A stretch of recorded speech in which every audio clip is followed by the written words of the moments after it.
The band is back together and just in time for kickoff of the 2022 NFL season. What is up? Welcome to Betting with the Barbers, powered by Superbook Sports. Ron Kruck joined by the stars of the show, the New York Giants all-time leading rusher, Tiki Barber, and Super Bowl 37 champion with the Tampa Bay Bucks, Ronde Barber. Guys, happy football season to you. So good to be back with you both. I'll tell you what, I spent 3 games doing preseason, and I'm ready for the regular season. But 3 games is like one too many, maybe. So let's go. I mean, it's a preseason, so you really don't know anything or care about anything unless you're betting on the Ravens to win, which they always do. Otherwise, it's just let's get to the real thing, man. And you guys know I'm doing WFN local. So guess what I've been talking about for the last 3-4 months? Baseball. That's it. I cannot wait to talk some football. Me either, guys. And, you know, since a certain airline that won't be named, but, you know, they say they could unite the world. I don't know, whatever. Couldn't get me to Nashville from Buffalo to see you guys. I feel like I haven't even had a chance to set up really what could be the craziest NFL season yet. I mean, so much went down in the offseason. So just give me 30 seconds to get us ready for week number 1. Here we go. And Tom Brady retires and then unretires. Devontae Adams to the Raiders. Russell Wilson to the Broncos. Tyreek Hill to the Dolphins. A.J. Brown to the Eagles. Matt Ryan to the Colts. Baker Mayfield to the Panthers. Deshaun Watson to the Browns. Carson Wentz to the Commanders. Aaron Rodgers stays in Green Bay. Kyler Murray gets an extension in Arizona but doesn't need to study. Von Miller to the Bills. Khalid Mack to the Chargers. Chandler Jones to the Raiders. And 10 new head coaches were hired. Did I miss anything? No, you got it. You got it all, man. This is a crazy. There's 9 NFL teams with new starting quarterbacks. That's the take. And the best thing about the NFL, I think I said this in the show that you missed in Nashville. The NFL has a way of making great matchups. And Denver with Russ playing at Seattle, and Carolina with Baker playing at Cleveland. Cha-ching. So true. I mean, we are set for week number 1, and it seems like every time the NFL kicks off, that week 1 always provides some shockers. Last year, the Packers crushed by the Saints and the Bills losing to the Steelers. So as we kick off week number 1, fellas, we also have 10 home underdogs. It's insane, and we'll start the night off with one of those home underdogs. As they come out, the NFL really comes out firing with a heavyweight showdown. Defending champion, the LA Rams, host the team with the shortest odds to win Super Bowl 57. That's the Buffalo Bills on Thursday night. Current odds from Superbook.com. And yes, I am in the Superbook here at the Westgate. Beautiful place. The LA Rams, guys, a home underdog, getting 2.5 points. This game started off earlier in the season as a pick'em, with money coming in on the Bills. So the defending champs, a home dog. Let's kick things off. Tiki, who do you like in this one? You know, this is a hard one because we know that the LA Rams went all in to win a Super Bowl. They spent all that money, got all those free agents to come. They had to, because in Los Angeles, if you're not a winner, then people don't care. So they had to do what they had to do to win a championship. The Super Bowl champion in these type games usually wins too, like to a tune of 80-something%. So I'm shocked that they're an underdog, but that's understandable because the Buffalo Bills are desperate to win a championship. They have to do it now before Josh Allen's cap hit goes up to $39 million and this free money that they've had to build this roster goes away a little bit more. So I like the Rams simply because they're home, simply because they're still hungry, they're still pushing, and there's a lot of question marks in Buffalo. I tell you what, the NFL gave us a great game to start this season, man. I couldn't imagine a better game, to be honest with you. The team that won the Super Bowl and the team that everybody expects to win the next Super Bowl. It's a perfect matchup to start. Plenty of storylines. Obviously, Von Miller leaves the current Super Bowl champion to go to the predicted new Super Bowl champion. You got the best pass and total defense in the NFL last year in Buffalo, going against a top 5 offense in LA. But they got issues, right? You got a quarterback with a right elbow issue. You have a bunch of other variables that aren't really known for the LA Rams. So I see why they're getting 2.5 here. especially when you consider that the Bills, we talk a lot about their defense. That offense last year was number 3, dude. They got Stephon Diggs. They had a running back and James Cook in the draft. It's easy to see this. But I think, like you said, Tiki, that the Rams cover this at home. But the other thing you got to think about, Ronde, is Josh Allen has been exceptional in people's minds. But there was a lot of inconsistency last year. When it got to the postseason, he was exquisite. Like, he was amazing. And everybody in Buffalo will talk about that 13 seconds against the Kansas City Chiefs. But Josh Allen was great. At some point, you worry about him not regressing, because I don't think he's going to turn into an average quarterback, but taking steps back, right? A guy who's not going to throw for 4,500 yards and rush for 750. Like, quarterbacks don't do that. And he's been doing it pretty consistently. If he takes any step back from that, right, where does this Buffalo Bills offense go, and what does it look like? So those are the things that they gotta figure out and mitigate if it happens at some point. Here's what you're saying about Josh. Is the weight too heavy? There's a lot of weight. I mean, it might not be. It's a lot of weight. He might crush it. Get on my back, man. Let's go. Or he could fall. We'll see. Yeah, good points. Guys, you know I love stats, and this one stood out. Since 2004, the defending Super Bowl champs have hosted that Thursday night opening game, and in that time, the home team has gone 14-2. I mean, you can't go against that stat. Actually, I can, and I will. I'm going to break this up. I think Buffalo's offense is going to roll. I think their defense will make it a tough start and night for Stafford. So I'm going to take the Bills to circle the wagons, begin their run to the Super Bowl in the desert. I say Buffalo will cover the 2.5. This is the time to get in on the action. Get to superbook.com, sign up, make a deposit, make a wager, and get in on the NFL action just before week number 1 kicks off. The second of our 3 national TV prime time games has Ronde's Bucs traveling to Dallas to face the Cowboys. Is Tom Brady refreshed after an 11-day preseason vacation? Have the Cowboys put yet another bizarre playoff loss behind them? Big questions, fellas, in the Big D. The most current odds here at the Superbook at the Westgate. The Tampa Bay Buccaneers are the favorites coming into Big D. They are at -2.5. The over-under sitting at 51. Hey, Ronde, they're your team. You get the honors. Who do you like in this one? Well, these two teams played last year, and it's not the same team for either of these teams. Last year, Dallas scored late. If you guys remember, this was early in the season. You might not remember, and they gave Brady too much time. And guess what? Brady did what Brady always does. He goes down, scores last-second touchdown. Bucs win. He is 6-0 against the Dallas Cowboys. Think about that, 6-0. Hasn't played him a bunch, but he's never lost.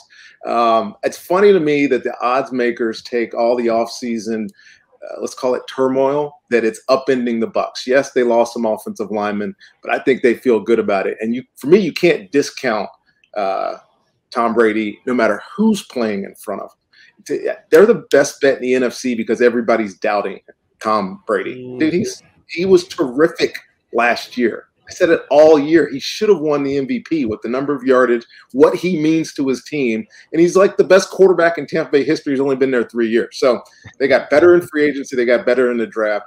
And for me, the Buccaneers score 30-plus points every single year. And can Dallas's offense keep up with that? They don't have James Washington. They don't have Michael Gallup. Of course, they lost Amari Cooper and Cedric Wilson in free agency. And for every other giggle, their tackle is out, and rookie Tyler Smith is starting. So, come on. I mean, I like Dan Quinn's defense from last year, and Micah Parsons is probably defensive player #1 in the NFL. But I just don't see this team being able to keep up with the Buccaneers. There's a lot of speculation about what Dallas is going to be this year, and there is no speculation about what Tampa is going to be this year, and they're going to be a contender again in the NFC.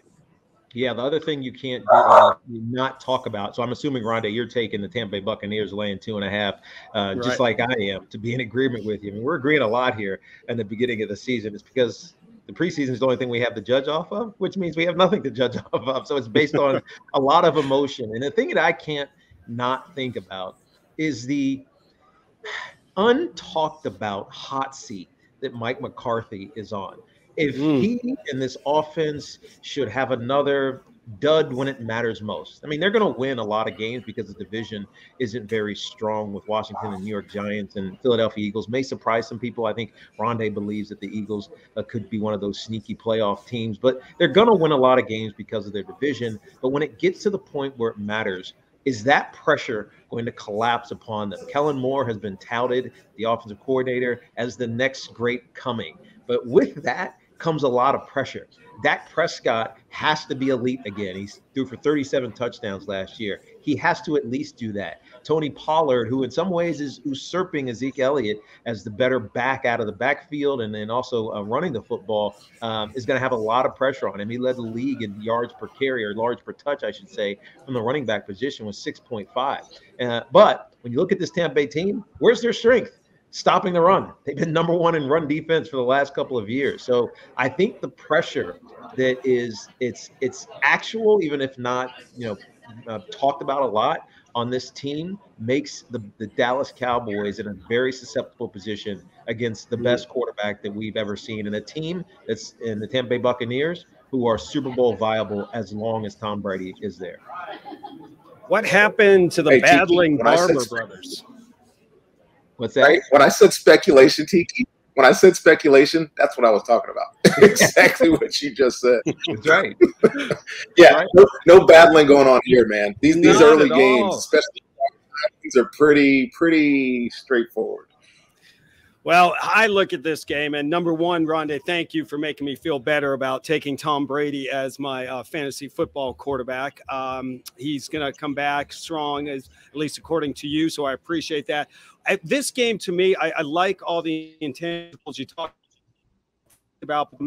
Both of these teams is, can their offensive line keep their quarterback standing up? I mean, both of them have some offensive line questions, especially Tampa Bay after losing Ryan Jensen to that knee injury in the preseason. He's 45 years old. He never moved around much. Tom Brady is not doing a lot of running. But on the flip side, Dak Prescott can, and I see him creating some opportunities. I think this is going to be a very close battle. So I'm going to go ahead, and I'm going to once again disagree with you. I'm going to take the Cowboys plus the 2.5 points. We might as well start off this season right. Either you two are going to be celebrating and me crying, or vice versa.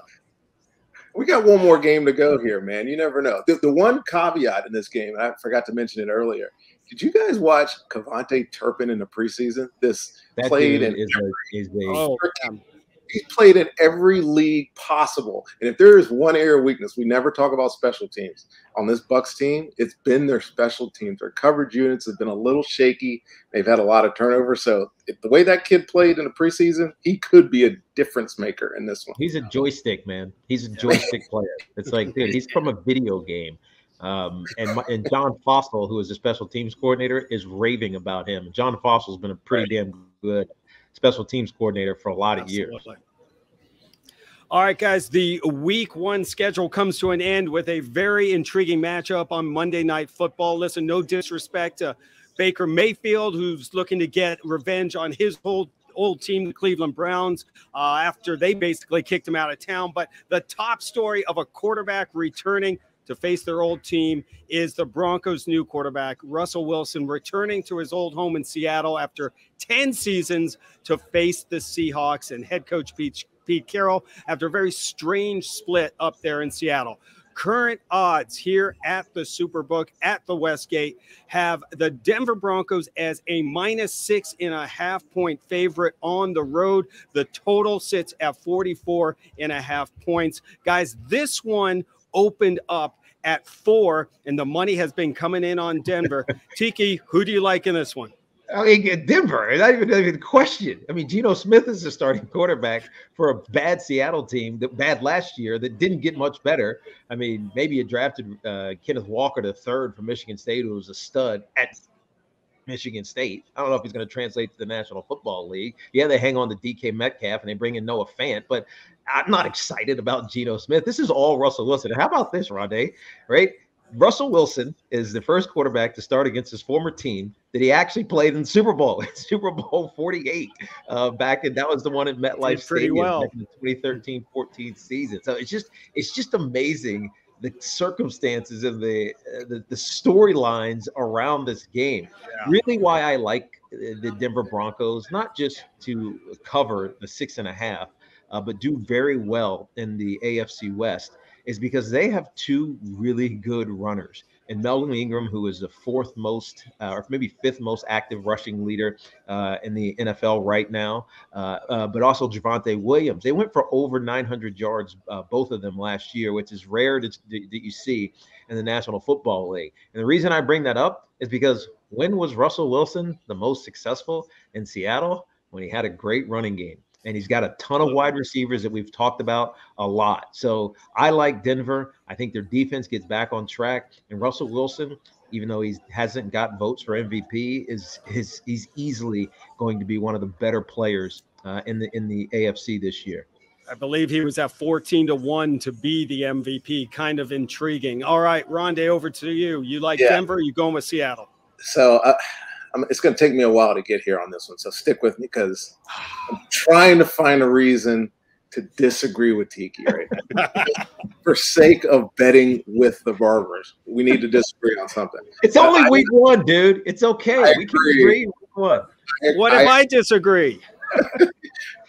Okay, you're an honorary barber. Okay, you can be that. Okay. Look, Seattle are going to be a disaster. You asked why Russell Wilson gets split from this team that he's played for 10 years. It's because they're in full rebuild mode. Now, they got good players, right? They got DK Metcalf. They have Tyler Lockett. Both the safeties are good, Jamal Adams, Quandre Diggs. And then there's the rest of the team. Your best bet right now is Geno Smith game manages and doesn't make any mistakes. And if you watched him play at the end of last year when he filled in for Russ, the last game he actually played pretty well. Now, there's plenty of commentary about Russell Wilson and why he's gone, but the reality is he's going to a team that is almost ready to be a contender. You know this. They haven't been to the playoff in 6 years since they won a Super Bowl, right? And Russ is the guy anointed to take them there. Now, better team on paper. Quarterback won't lay an egg.